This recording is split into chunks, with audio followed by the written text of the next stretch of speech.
Isip kabahin sa Davao Festival sa Davao City, gidalit sa City Tourism Office ang Definitely Davao City Tour nga mitubong nga mas mapromotar ang turismo sa syudad. Atong sayron sa report ni John D. Esteban. Duhaw ka sa Davao City Tours! Duhaw! Kabahin sa mga katikaran sa Davao Festival sa syudad, mao ang Definitely Davao City Tour. Tumong niini nga mas mapromotar ang local tourism sa syudad. Ug usa ang GMA Regional TV1 Mindanao nga naimbitahan nga masinatian ang maong tour. Dinhi sa iconic Davao City Hall ang jump-off.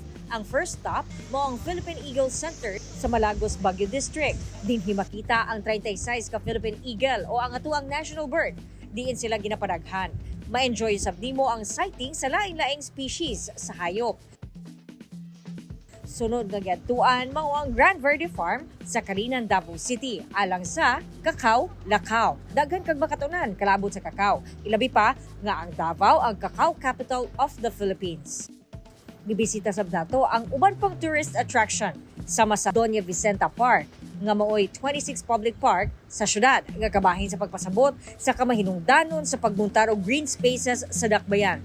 Usasab sa ginapasigarbo ang Davao City Central 911 ug Davao City Library. For me, the tour was very educational and ma-immerse talaga tayo sa nature ng Davao that we have. Like 30 minutes, meron na tayong parang forest na mapupuntahan like Philippine Eagle. Sa Davao pa lang, marami na talagang pwedeng mapuntahan dito which others do not know. Even our locals do not know. So I would really recommend to start with the locals.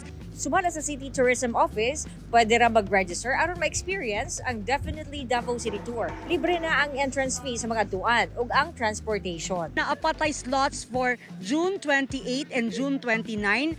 Ang atong registration is via QR. Makita ninyo sa Davao Facebook page. Dito lang mo, mag-sign in mo dito. Kauban si Bebot Kahes sa kamera, John D. Esteban.